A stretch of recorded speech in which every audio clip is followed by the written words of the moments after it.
Hello, I'm Tommy Moore from the Bartitsu lab, and in this particular video we're going to be looking at broken and fluid energy. In this instance we're going to be framing off World War II combative style techniques.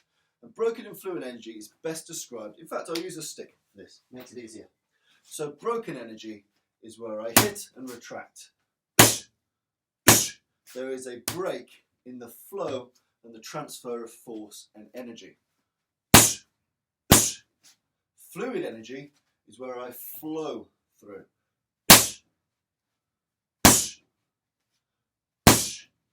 And as you can see, they're both very intuitive to us as humans. We get used to some strikes being percussive, boom, boom, boom, and we get used to some strikes really flowing through the opponent.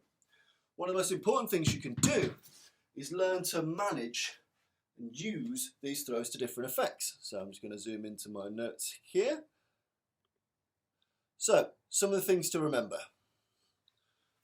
When you're flowing through fair burn style techniques, you may wish to, let's say an edge of hand blow. An edge of hand blow can be broken.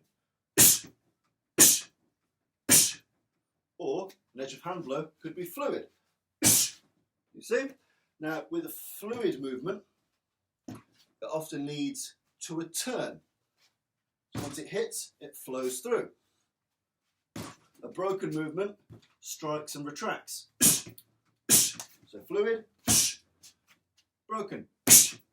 And there are benefits and pros and cons to both. So with a fluid technique, what you often get is things like this. I can flow through, and it offers the opportunity to attack with something else. So if you imagine flowing edge of hand allowing me to move into, say, a tiger claw. So I've struck through, let's say I've hit his carotid artery at the side of his jaw, smash. I flow that technique through because it encoils me to throw something else. 1, 2. Unwind and wind. It's very, very simple. So I unwind and I wind again. 1, 2. So that's an example of how you can use flowing energy strike to move into something else. That flows through, that strikes. This flows through, that strikes. I can also use it if I wish to draw a weapon. So for example, just as a throwaway example, I've got a knife in this pocket. I might do a vertical edge of hand blow on the collarbone. 1, because I've used fluid energy, I can do this. So I can flow, check, draw, stab. So that flowing motion allows me to draw something from my belt. That could be a phone, spray, gun, keys, truncheon, knife, whatever. But if I was just to broken energy, whilst it's strong and it's powerful, it's fast, it offers me no opportunity to withdraw a weapon. Okay? So, broken energy snaps in fast. Fluid energy tends to have a bit more power to it because you use a bit more core. You use a bit more core when you do fluid energy. You know, I always talk about pulling an obstinate chainsaw. You know, it's being able to flow through that technique. So, fluid energy, broken energy. Benefit of fluid energy. The cyclical nature of it means that drawing a weapon, drawing a phone, getting my keys, doing something else is a lot more realistic because I've cycled it. Stab. Shoot. These are things that can be done.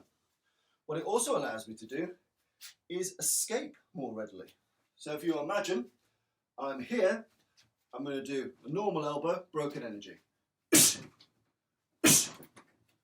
Now I'm going to do an elbow, a wheeling elbow, if you're an exponent of that stairs, a wheeling elbow with fluid energy, which gets me on my way to escape. I'm already turned. So the notion of this fluid energy elbow, if I keep it going, I'm already running this way. So the most appropriate response in some instances might be fluid energy into escape. Now that might be a true escape, I might leg it. It might be an escape to a weapon. If I can do this, run to a pistol, bang, bang, bang. This, run to the kitchen, get a knife. The escape, made possible by the fluid energy, is a lot better for me. Now obviously there are some risks. You are turning your back to an opponent, but again, all risk is discretionary. Everything you do offers an opportunity and risk. Everything you do offers opportunity and risk. So it's one of those things you need to balance and measure yourself. But the fluid energy here, coming through the opponent, now I can go get something.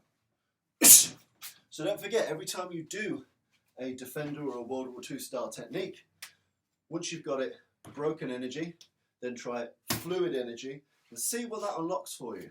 Yeah? The broken energy chop might allow me to go 1, 2. The fluid energy chop might allow me to go here, draw, fire. There are pros and cons for both types of techniques, so make sure you're training both in a fluid sense and a broken sense. These are often more on the cyclical blows, so you're looking face smashes, edge of hand blows, things like that. Piston style movements that come in and out, they're pretty much always a piece of broken energy. But fluid energy offers the opportunity to draw, offers the opportunity to escape, which is very, very interesting, or indeed flow into another attack. Flow into another attack. All very, very, very useful. The benefits of the broken energy is it's very defensively sound, in that I go, typically it re-chambers to some degree. I'm using the word chamber very lightly, but the broken energy strikes and returns in a solid way, which means that I'm now ready to defend or attack. You know, it's the equivalent of, say, a swift cross. Broken energy, bang, smash, smash. Fluid energy would be like a looping hook from here, which then might set up my rear hand. So again, if you think in boxing terms, fluid energy, broken energy. Fluid energy, broken energy. It's the exact same. Fluid energy, broken energy. I've really got sick of using the word energy, but I hope you get the point. Just because you've got one type of the technique, just because you've got the edge of hand blow, make sure you practice it sat down, lying down, on top of a person, against a wall, wherever you may wish to be, in both broken and fluid forms, because they open up different tools in your toolbox for you to explore. There's lots of things that can be done or feel different, or combinations that open up by experimenting with the different types of energy or flow you put behind a technique. All sounds very esoteric and very Eastern, but in reality, it's not. We all do it relatively dynamically. Anyway, it's just a thing to consciously think about. If I want to get something out of my belt, maybe I want to use a fluid energy to achieve it. If I want to just keep using staccato, broken rhythm, maybe broken energy is more efficient and more useful. There is no better, no worse. Each offers its own opportunities and risks, but make sure you experiment with both. Have a play.